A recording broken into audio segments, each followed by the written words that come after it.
Welcome to IHIP News.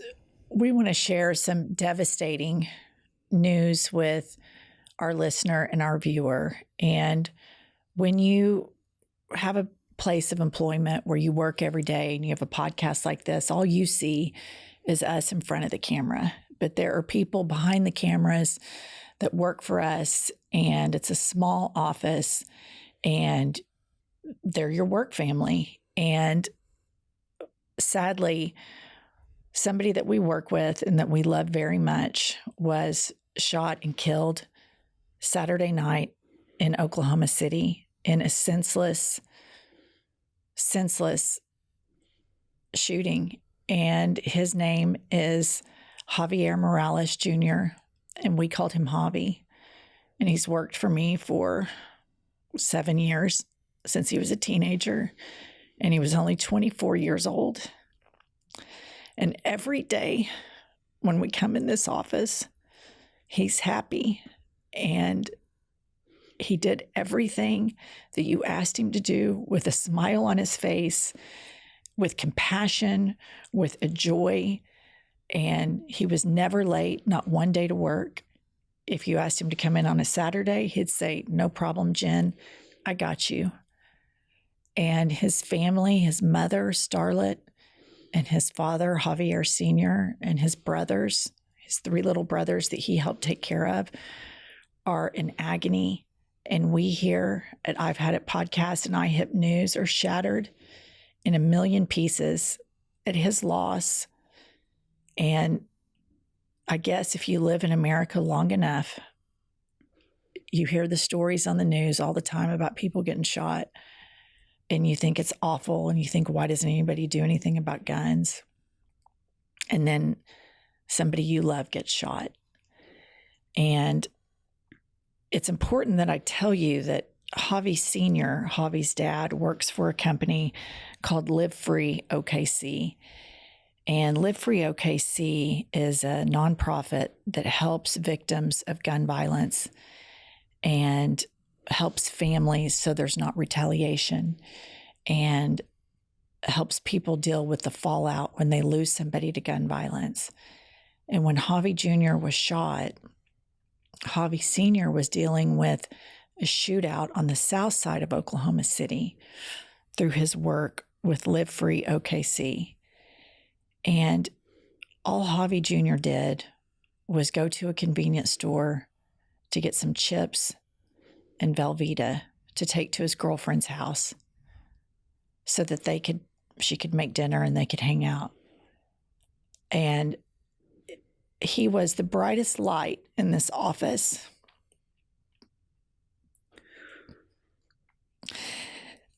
And we loved him so much. And everything about him was good. It's almost like a Disney character. He just never complained about anything. And you were better for having him in your life. And we're just shattered in a million pieces over his loss. And we all love him so much. His family is grieving. And it's hard to get up and come to work and be in this building because he was our building manager. He took care of every facet of this building. He was our production assistant. He worked for my interior design firm. He went on trips with us. He went on our tour with us. He sold merch for our podcast. And he's the only person I've ever hired in owning businesses for 25 years that never got on my nerves, not one time. That's just impossible. He was truly the best. And he also had a relationship with our kids. He took care of our kids when we were out of town. He was the absolute sweetest, kindest, loving person. And it's so sad. It's so tragic that this is an everyday occurrence in the United States. And I just hope people, when they vote, will think about common sense gun legislation in the candidate. Are they for it or are they against it? How many people have to die before somebody gets serious about guns? So we're going to put some photos of Javi up And y'all need to know that this kid did everything right. People say, just do the next right thing. He lived that. It wasn't performative. He had grandparents he went and checked on just in our little building complex here. If he saw our neighbor, which is a health spa next door, taking the trash out, Javi would race up from his desk and walk out and say, I got that for you. And he'd take it out to the trash. Our dogs came to work every day. Our dogs preferred to be in his presence than our own. And you can tell a lot about a person by the way they treat other people and the things that they do and that they don't want credit for. They do it just for the sake of doing it. And it's impossible to impress upon people how good this kid was and how senseless and insane it is that we live in a place where people and these stories about people getting shot, killed, and you hear it and it's on your phone alert all the time. Nobody does a fucking thing about it. Election after election. And this is the country. This is the gun country. And I guess if you live here long enough, somebody you love more than anything else on the planet is going to fall prey to this. And this is just a difficult space for us to be in right now, because yesterday we came in and we filmed an episode of IHIP and we didn't feel comfortable speaking about it because I hadn't spoken to Starlet, Javi's mom, and Javi Sr., Javi's father, about sharing his story. And they both told me they wanted me to share what kind of kid he was and how bright he was. And his life mattered, and he's not just some statistic. And so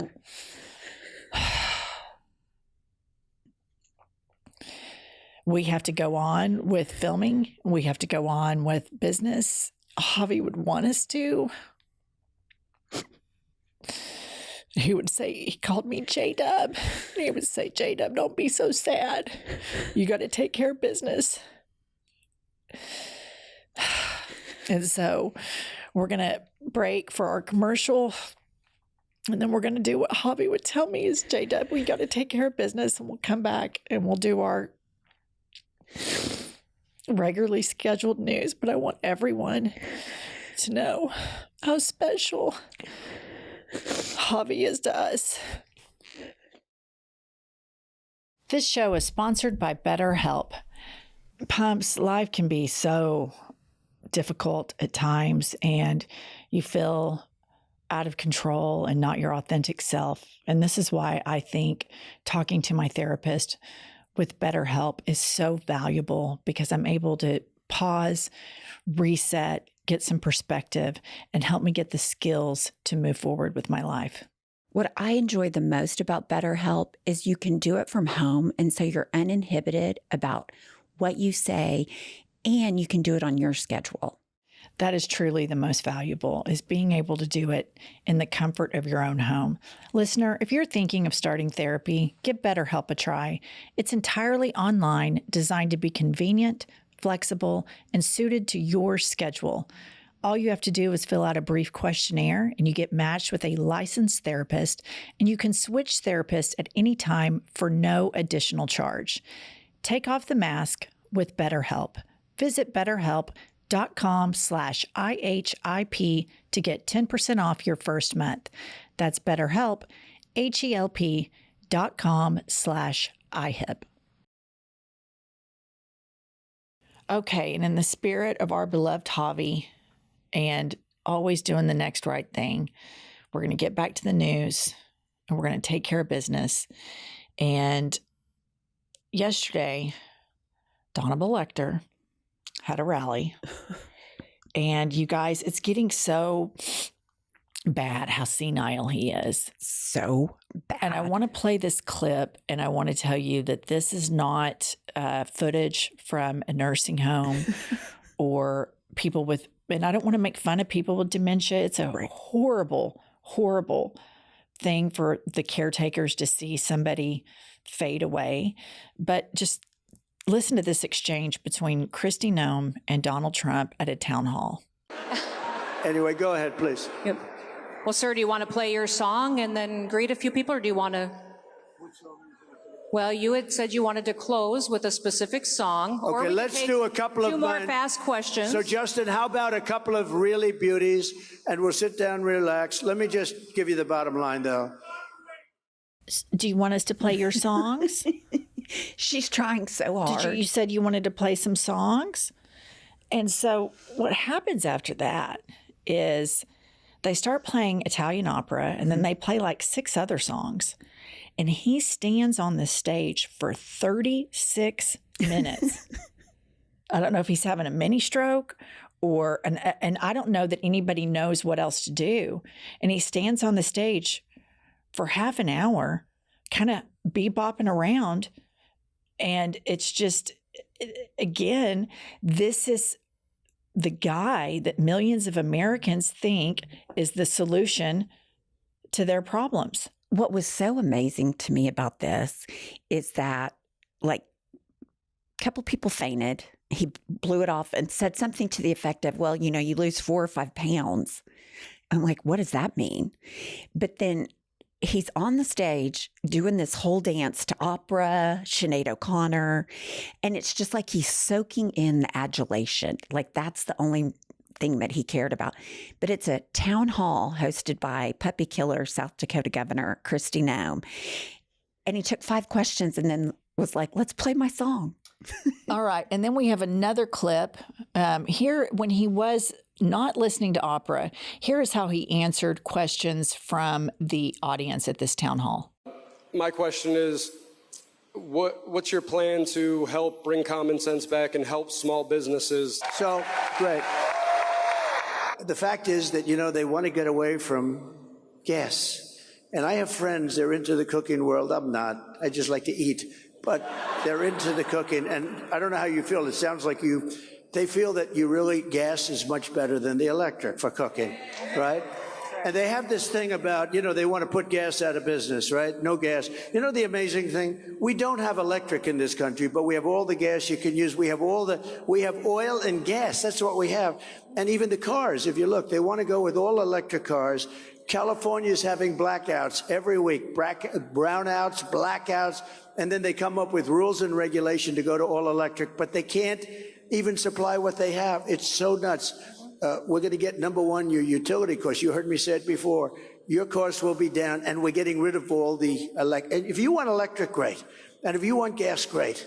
The only thing you can't have is a hydrogen car, right? You heard me say that, right? Because you know what happens? They have a new car. They say it's great, but it's got one problem. You know what the problem is? Every once in a while, one will blow up. And if it does blow up and you happen to be inside of it, you're in bad luck because you're not recognizable. Do you know that? It's the new thing, hydrogen. I said, no, thank you. I don't want it. I don't want. They called the wife. That's not my husband. Oh, yes, it is. It's no good. I mean, this is just, he is, again, a crazy person in solitude, being crazy or in their assisted living center. This is televised. Right. I mean, he knows it. His aides know it. They all know. And the millions of Americans that either they don't see this or they watch this and they think this person should be in charge of a nation's care is just, it's crazy. But here's what's so disturbing. When he's not stroking out, listening to half an hour of music or giving these rambling flight of ideas answers, he's going full Nazi. Listen to this. From China. I don't think they liked me, but actually I liked them. And we actually had a very good relationship, President Xi and myself.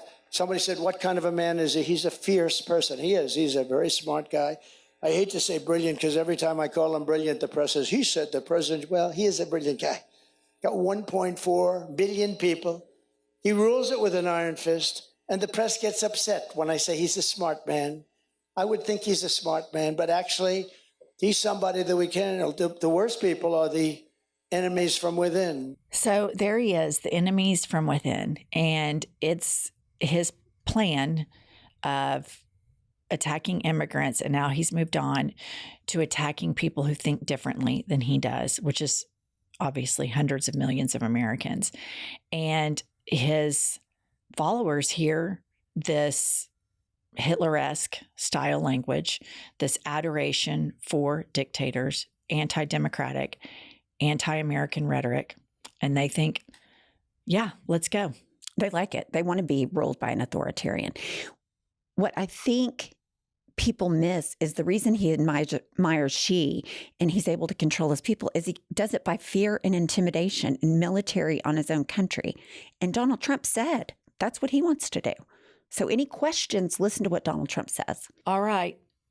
I feel better that we take care of business in the spirit of our beloved Javi, and bear with us as we grieve an unimaginable loss each day, but we're going to continue to take care of business and come into this building every day, and make sure you like and subscribe, and we'll see you guys tomorrow.